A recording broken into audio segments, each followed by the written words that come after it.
13.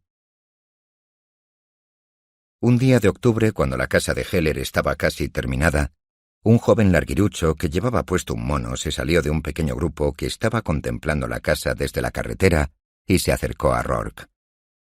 —¿Es usted el que ha construido el loquero? —le preguntó con bastante timidez. —Si se refiere a esta casa, sí —respondió Rourke. —Discúlpeme, señor, es solo que es así como la llaman por aquí. Yo no la llamaría así. Verá, tengo un proyecto de construcción. Bueno, no exactamente, pero voy a construir mi propia estación de servicio a unos 15 kilómetros de aquí, en la carretera de Post. Me gustaría hablar con usted. Más tarde, sentados en un banco frente al taller donde trabajaba, Jimmy Gowan le explicó los detalles. Dijo: «Y se me ocurrió pensar en usted, señor Rourke, porque me gusta esa extraña casa suya. No sabría decirle por qué, pero me gusta. Para mí tiene un sentido. Por otro lado, me imagino a todo el mundo boquiabierto hablando de ella. Bueno, eso a la casa no le sirve de nada, pero es muy eficaz para un negocio, que les haga gracia que hablen de él. Así que pensé en llamarlo para construirlo. Después dirán que estoy loco, pero ¿a usted le importa? A mí no». Jimmy Gowan había trabajado como una mula durante 15 años, ahorrando para montarse su propio negocio. La gente objetó indignada a su elección de arquitecto. Jimmy no dijo una sola palabra para explicarse o defenderse. Decía con educación: «Puede ser, amigos, puede ser», y después hizo que Rourke construyera su estación de servicio. La estación se abrió a finales de diciembre. Se ubicaba junto a la carretera de Boston Post y consistía en dos pequeñas estructuras de cristal y hormigón que formaban un semicírculo entre los árboles, un cilindro para la oficina y un óvalo largo y bajo para el comedor. En medio estaban los surtidores de gasolina, dispuestos como la columnata de un patio. Era un estudio del círculo, no había ángulos ni líneas rectas. Parecían formas capturadas de una corriente, pausadas en el momento de fluir, en el preciso instante en que formaban una armonía demasiado perfecta para ser deliberada. Parecía un racimo de burbujas que flotaba a poca altura del suelo, sin llegar a tocarlo, y que fuese a ser barrido por una ráfaga de viento. Tenía un aire alegre, con la recia y tonificante jovialidad de la eficiencia, como el potente motor de un avión. Rourke se quedó en la estación para su apertura. Se tomó un café en una taza blanca y limpia, en la barra del comedor, y observó los coches que se paraban en la puerta. Se marchó tarde, por la noche. Miró atrás una vez al conducir por la larga carretera vacía.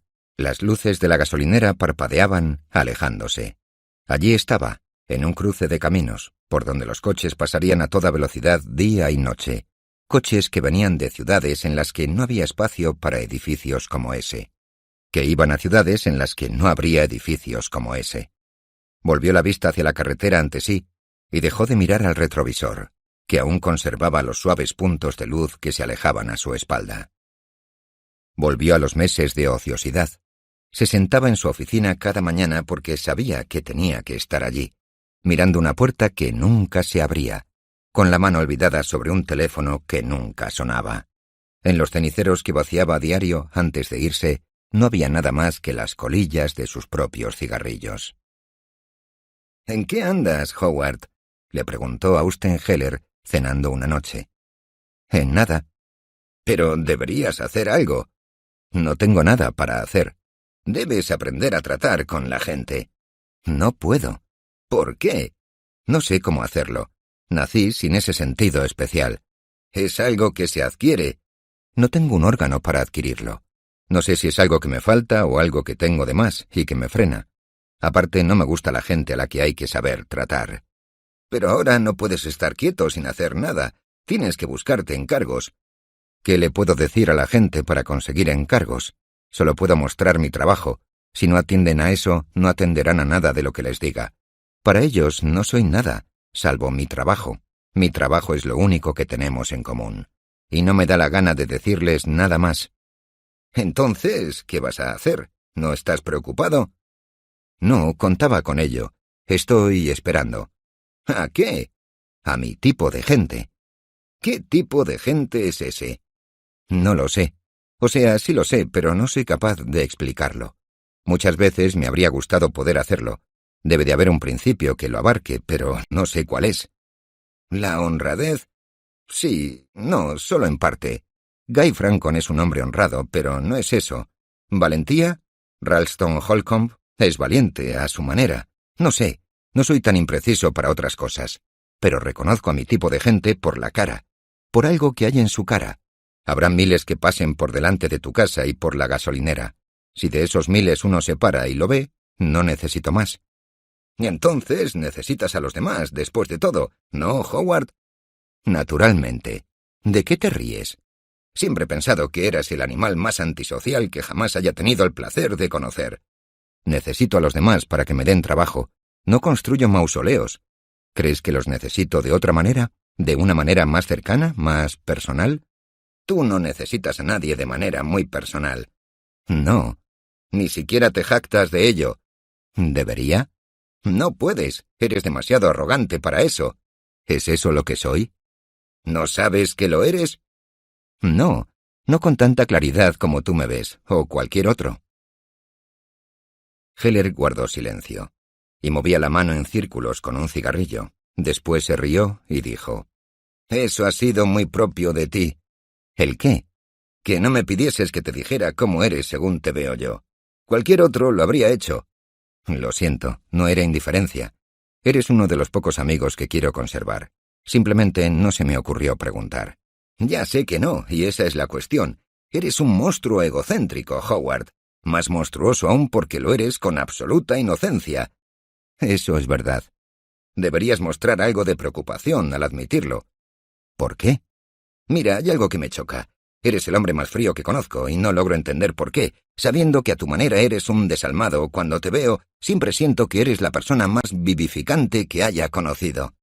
¿Qué quieres decir? No lo sé, eso. Pasaron las semanas y Rourke iba andando a su oficina cada día. Pasaba 8 horas sentado a su mesa y leía mucho. A las 5 en punto se iba a casa. Se había mudado a una habitación mejor cerca de la oficina. Gastaba poco y tenía suficiente dinero para una larga temporada. Una mañana de febrero sonó el teléfono en su oficina. Una voz femenina, enfática y enérgica pidió una cita con el señor Rourke, el arquitecto. Aquella tarde entró en la oficina una mujer vigorosa, pequeña y de tez oscura.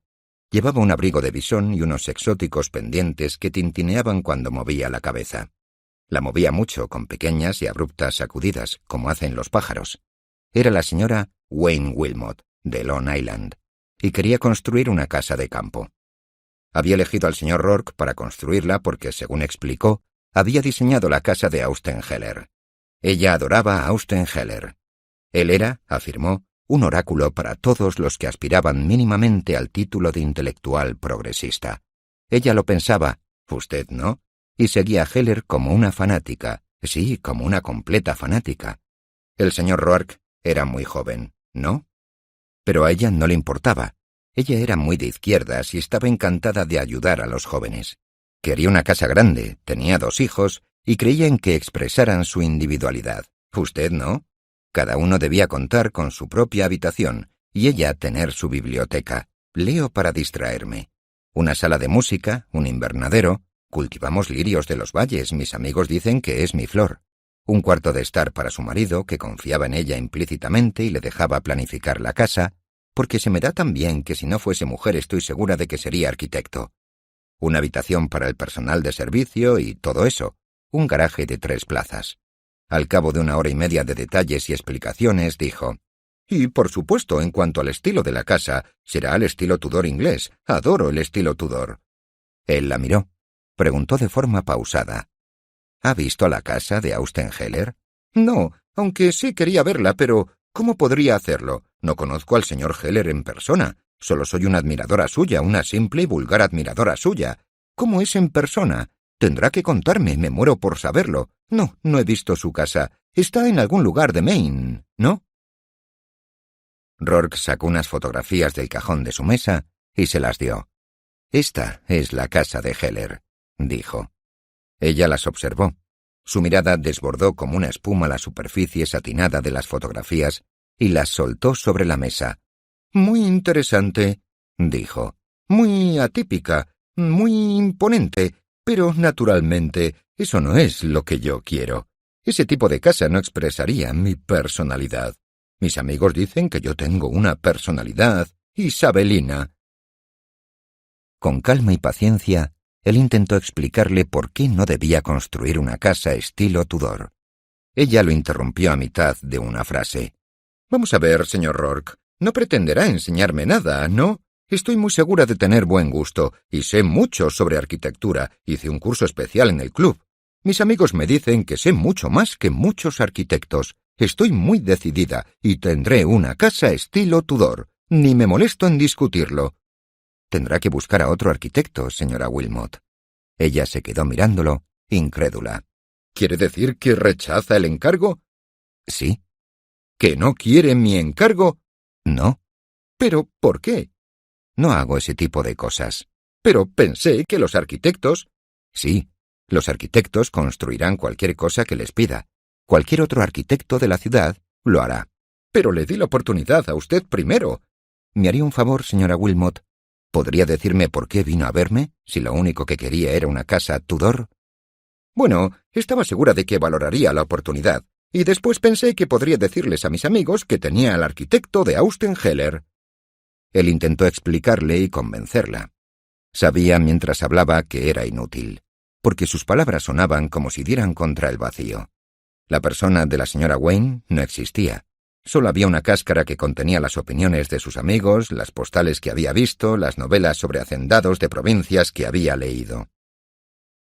A eso tenía que dirigirse, a esa inmaterialidad que no podía oírlo ni responderle, sorda e impersonal como una bola de algodón. «Lo siento», dijo la señora de Wayne Wilmot, «pero no estoy acostumbrada a tratar con personas completamente incapaces de razonar. Estoy segura de que encontraré a muchos hombres muchísimo más importantes que estarán encantados de trabajar para mí. Mi marido se oponía a mi idea de contratarlo a usted al principio, y lamento ver que tenía razón. Buenos días, señor Rourke». Salió con dignidad, pero dando un portazo. Él volvió a guardar las fotografías en el cajón de su escritorio. El señor Robert L. Mundy, que fue a la oficina de Rourke en marzo, iba de parte de Austen Heller. La voz y el cabello del señor Mundy eran grises como el acero, pero sus ojos eran azules, cordiales y melancólicos. Quería construir una casa en Connecticut, y se lo explicó con una voz trémula, como un novio el día de su boda, como un hombre que busca a tientas su objetivo último y secreto. «No es solo una casa, señor Rourke», dijo con timidez e inseguridad, como si le estuviese hablando a un hombre mayor y más importante que él. «Es como un símbolo para mí. Es lo que he esperado y por lo que he trabajado todos estos años. Han pasado tantos años. Debo decirle esto para que lo entienda. Ahora tengo mucho dinero, tanto que ni me preocupa. No siempre lo tuve. Quizá llegó demasiado tarde, no lo sé. Los jóvenes creen que te olvidas de lo que pasa en el camino hasta ahí. Pero no, algo queda.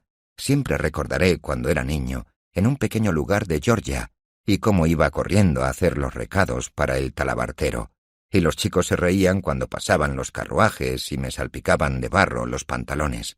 Ahí fue cuando decidí que algún día tendría mi propia casa, el tipo de casa ante la cual se paran los carruajes.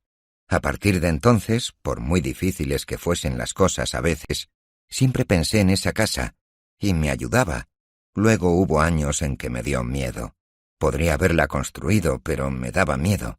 Bueno, y ahora ha llegado ese momento. ¿Me entiende, señor Rourke? Austen dijo que usted sería el único hombre que lo entendería. Sí, dijo Rourke con entusiasmo. Lo entiendo. Había un lugar allí, dijo el señor Mundy, cerca de mi pueblo. Era la mansión más importante de todo el condado. Era la casa de una antigua plantación, de las que ya no se construyen. Iba allí a entregar pedidos por la puerta trasera. Esa es la casa que quiero, señor Rourke, justo como esa, pero no allá en Georgia.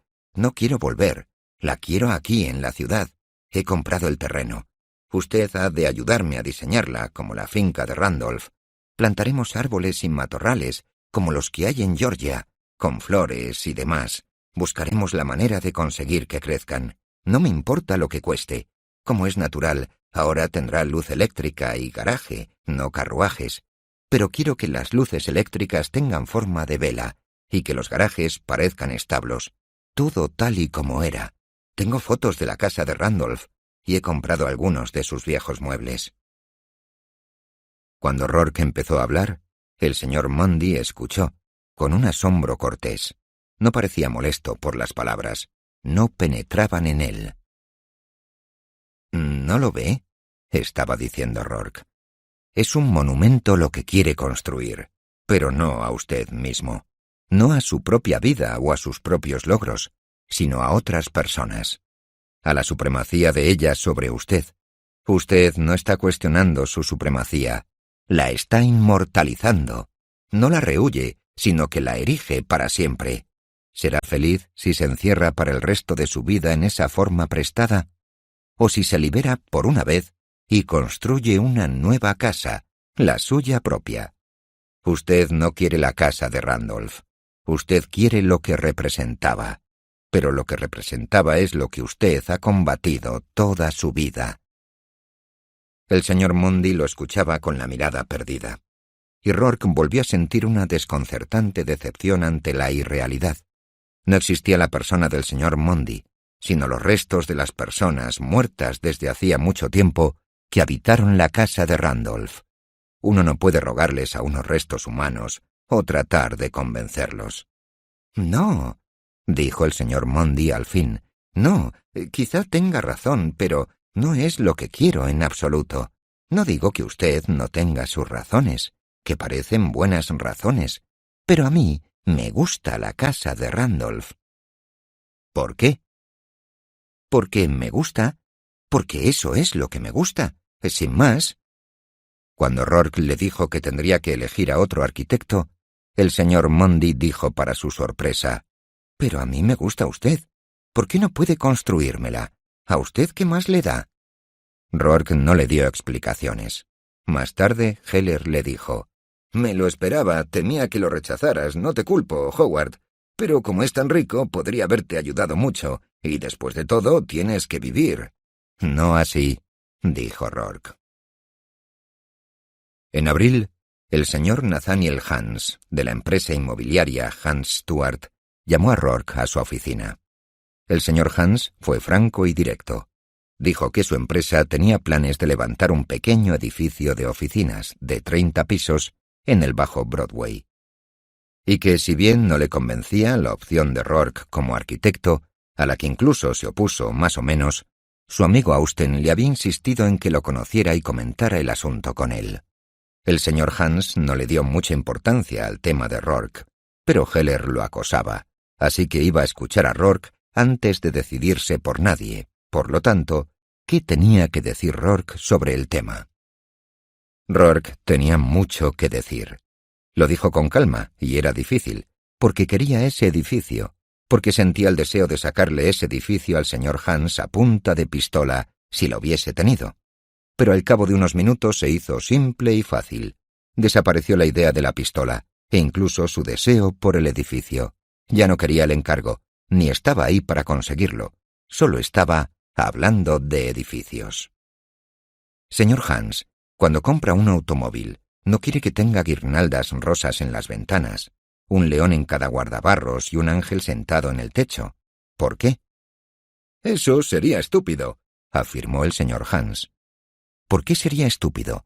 Creo que sería precioso. Además, Luis XIV tenía un carruaje así, y si era bueno para Luis XIV, también lo es para nosotros. No deberíamos precipitarnos a innovar ni romper con la tradición. «Usted sabe perfectamente que no cree en nada de eso». «Ya sé que no. Pero eso es lo que usted cree, ¿verdad? Ahora veamos el cuerpo humano. ¿Por qué no le gustaría ver un cuerpo humano con una cola rizada y una cresta de plumas en la punta? ¿Y con orejas con forma de acanto? Serían ornamentos, ya sabe, en lugar de nuestra austera y cruda fealdad. Pues bien, ¿por qué no le gusta la idea? Porque sería inútil y no tendría sentido. Porque la belleza del cuerpo humano es que no hay en él un solo músculo que no sirva a un propósito, que no hay una línea desperdiciada, que cada detalle encaja con una idea, la idea de un hombre y la vida de un hombre. ¿Me podría decir por qué, en lo que respecta a un edificio, no quieren que parezca tener algún sentido o propósito y quieren estrangularlo con adornos y sacrificar su propósito a su envoltorio, sin saber siquiera por qué quieren ese tipo de envoltorio.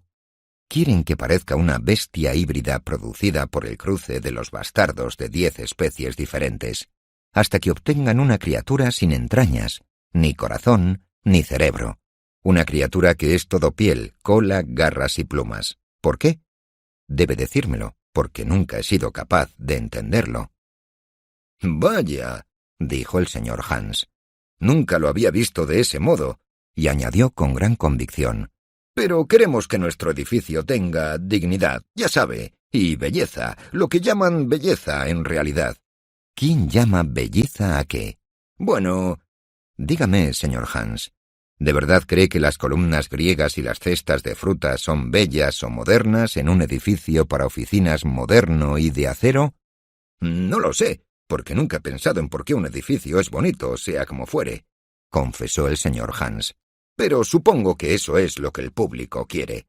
¿Por qué supone que es lo que quiere? No lo sé. Entonces, ¿por qué debería importarle lo que quiere? Tengo que tener en cuenta al público. ¿No sabe que la mayoría de la gente acepta casi todo porque es lo que le dan y no tiene ninguna clase de opinión? ¿Quiere guiarse por lo que ellos esperan que usted piense o por su propio criterio? No puedes hacérselo tragar a la fuerza. No hace falta.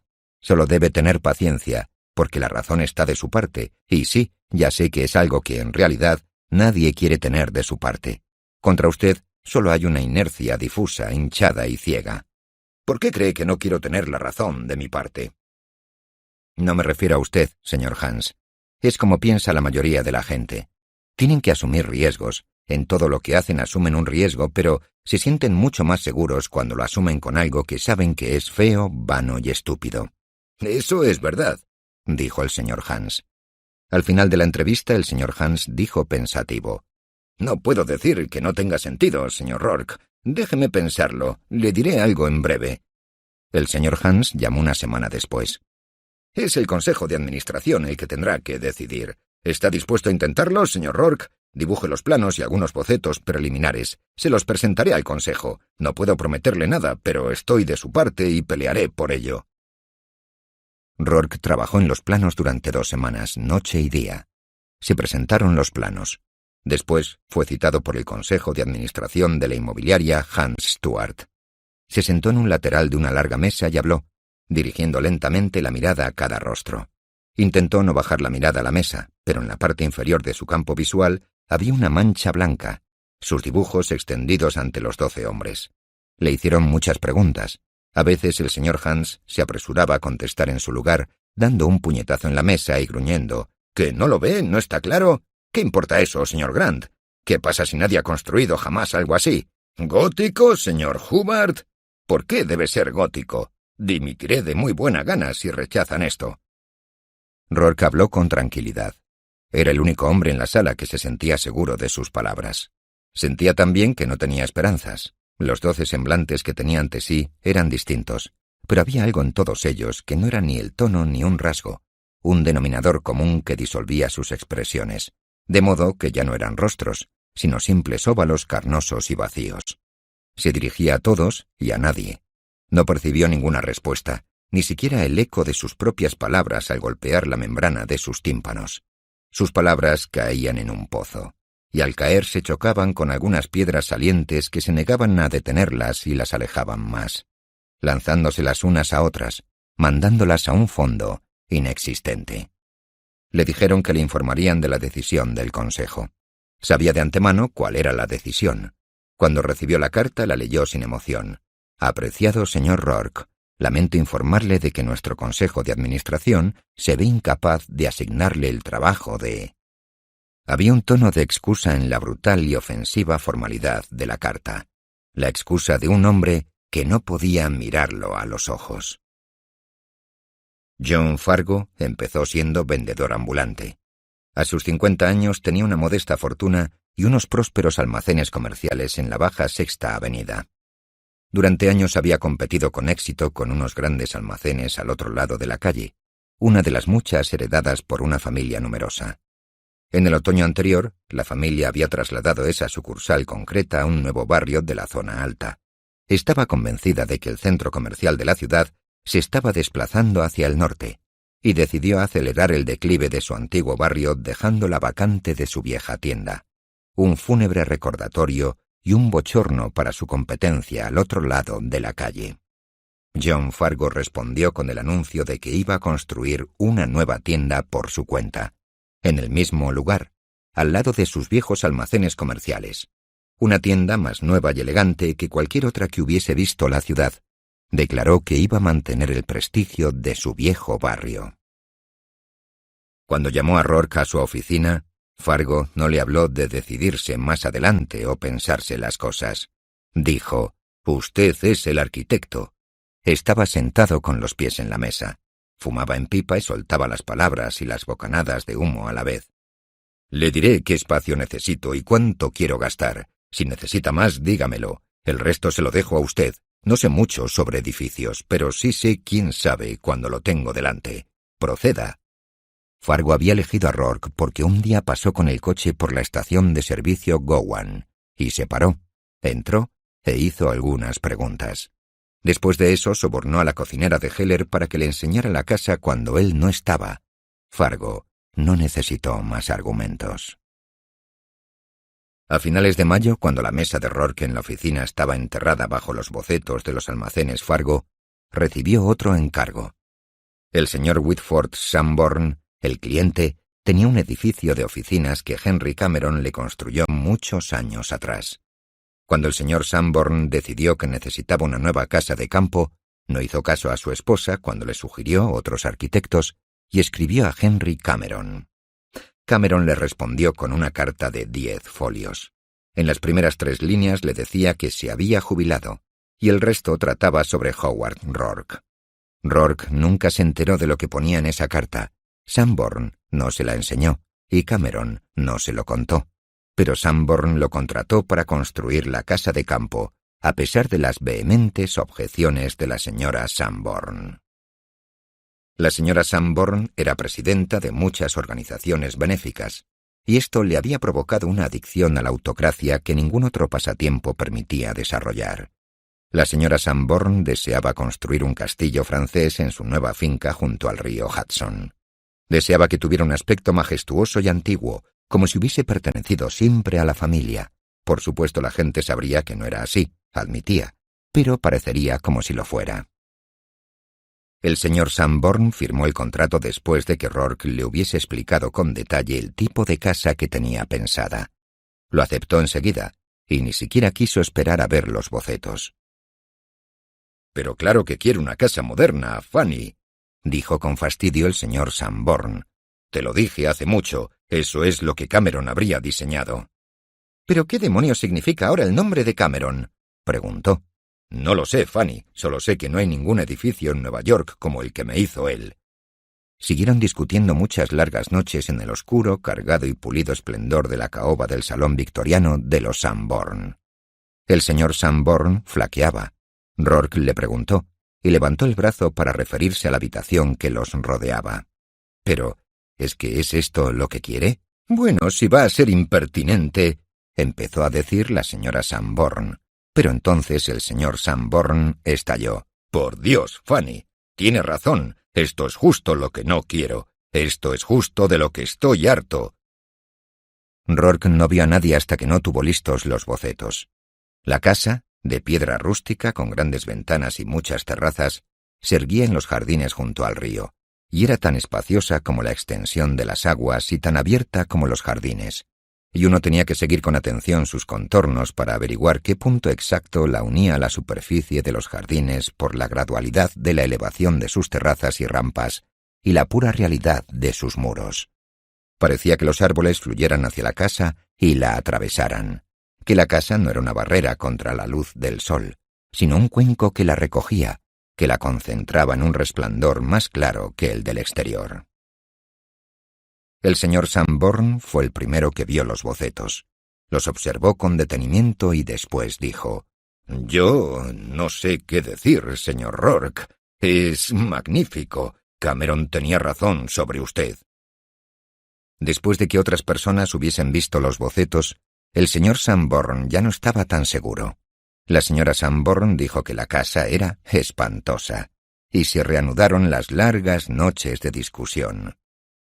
«Pero a ver, ¿por qué no podemos añadir unas torrecillas aquí, en las esquinas?», preguntó la señora Sanborn. «Hay demasiado espacio en esos tejados planos». Cuando lograron sacarla de su empeño en las torrecillas, quiso saber: «¿Por qué no podemos tener ventanas con parteluces? ¿Qué más daría? Dios sabrá por qué las ventanas son lo bastante grandes, aunque no entiendo por qué tienen que ser tan grandes. No te permiten ninguna intimidad, pero estoy dispuesta a aceptar sus ventanas, señor Rourke. Si tanto se obceca en ellas, pero ¿por qué no puede poner parteluces en los cristales? Suavizan las cosas y le da un aire regio, ya sabe, una especie de espíritu feudal». A los amigos y parientes que la señora Sanborn fue a ver corriendo con los bocetos, no les gustó nada. La señora Walling la calificó de disparate y la señora Hopper de grosería. El señor Melander dijo que no la querría ni regalada. La señora Appleby afirmó que parecía una fábrica de zapatos. La señora David echó un vistazo a los bocetos y dijo con un tono aprobatorio: «¡Ah, qué artístico, querida! ¿Quién la ha diseñado? ¿Rourke? ¿Rourke? Nunca he oído hablar de él. Bueno, la verdad, Fanny, parece algo falsificado». Los dos hijos de la familia se dividían al respecto. A June Sanborn, de 19 años, los arquitectos siempre le habían parecido muy románticos, y se puso muy contenta al enterarse de que iban a tener un arquitecto muy joven. Pero no le gustó el aspecto de Rourke, ni su indiferencia cuando ella se le insinuaba, así que declaró que la casa era horrorosa, y que para empezar se negaría a vivir en ella. Richard Sanborn, de 24 años, que había sido un excelente alumno en la universidad y ahora se estaba matando lentamente con la bebida, sobresaltó a su familia al salir de su habitual letargo para declarar que la casa era magnífica. Nadie sabía si era una valoración estética, odio hacia su madre o ambas cosas. Whitford Sanborn se tambaleaba con cada nueva corriente. Murmuraba: «Bueno, a ver, parteluces, no, claro, esto es una completa porquería, pero ¿no podría darle una cornisa al menos, señor Rourke, para preservar la paz familiar? Solo algún tipo de cornisa almenada, que no arruine nada. Oh, sí lo arruinaría». La discusión terminó cuando Rourke dijo que no construiría la casa a menos que el señor Sanborn aprobara los bocetos tal como estaban y sellara con su firma todas las láminas de los dibujos. El señor Sanborn firmó. A la señora Sanborn le complació enterarse poco después de que ningún contratista de prestigio se haría cargo de levantar la casa. «¿Lo ves?», afirmaba triunfante. El señor Sanborn se negaba a verlo. Encontró una empresa desconocida que aceptó el encargo, a regañadientes y como un favor especial hacia él. La señora Sanborn supo que tenía un aliado en el contratista y rompió los precedentes sociales hasta el punto de invitarlo a tomar el té. Hacía tiempo que había abandonado cualquier idea coherente sobre la casa. Sencillamente odiaba a Rourke. Su contratista odiaba a todos los arquitectos por principio. La construcción de la casa de los Sanborn se llevó a cabo durante los meses de verano y otoño, y cada día traían nuevas batallas. «Pero, señor Rourke, por supuesto que le dije que quería 3 armarios en mi habitación. Lo recuerdo con claridad. Era viernes y estábamos sentados en el salón, y el señor Sanborn estaba sentado en su gran sillón junto a la ventana, y yo... ¿Qué pasa con los planos? ¿Qué planos?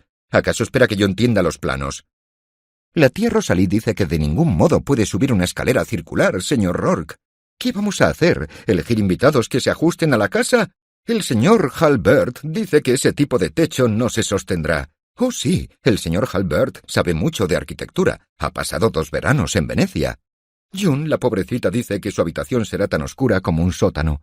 Bueno, pues si así le parece a ella, señor Rourke, aunque no sea oscura, pero si a ella le hace sentirse a oscuras, es lo mismo».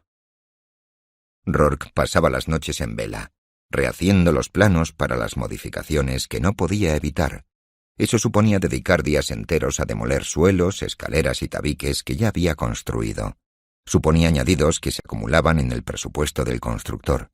El constructor se encogía de hombros y decía: «Ya se lo dije, eso es lo que pasa siempre cuando coges a uno de esos arquitectos sofisticados. Espere y verá lo que le costará esta cosa antes de que haya terminado». Después, cuando la casa tomó forma, fue Rourke el que descubrió que quería hacer un cambio. El ala este nunca había terminado de satisfacerlo. Al ver cómo la levantaban, vio el error que había cometido y la forma de corregirlo. Sabía que le daría a la casa una integridad más lógica. Estaba dando sus primeros pasos en la construcción y eran sus primeros experimentos, y podía admitirlo abiertamente. Pero el señor Sanborn se negó a permitir el cambio. Ahora era su turno. Rourke le suplicó, una vez que tuvo clara en su cabeza la imagen de la nueva ala. No podía soportar ver la casa tal como estaba. «No es que no esté de acuerdo con usted», dijo el señor Sanborn con frialdad. «De hecho, creo que tiene razón, pero no nos lo podemos permitir, lo siento. Le costará menos que los cambios sin sentido que la señora Sanborn me ha obligado a hacer». «No salga otra vez con eso». «Señor Sanborn, ¿firmaría un papel donde autorizara este cambio siempre y cuando no tenga ningún coste para usted?», le preguntó con calma. «Sin duda, si puede obrar el milagro de que eso le funcione». Firmó. Se reconstruyó el ala este. Rourke lo pagó de su bolsillo. Le costó más que los honorarios que había recibido. El señor Sanborn dudó. Quiso reembolsárselo, pero la señora Sanborn lo frenó. «Es solo un truco sucio, solo una forma de presionar. Te está chantajeando con tu bondad. Él está esperando que se lo pagues. Espera y verás, lo pedirá. No dejes que se salga con la suya en eso». Rourke no lo pidió. El señor Sanborn nunca se lo pagó. Cuando la casa estuvo terminada, la señora Sanborn se negó a vivir en ella. El señor Sanborn la contemplaba con melancolía. Estaba demasiado cansado para admitir que le encantaba y que siempre había querido una casa como esa. Se rindió. No amueblaron la casa. La señora Sanborn se llevó a su marido y a su hija Florida a pasar el invierno. «Donde tenemos una casa de decente estilo español, gracias a Dios», dijo. «Porque la compramos ya hecha. Eso es lo que pasa cuando te aventuras a construir por tu cuenta con un arquitecto idiota e inmaduro».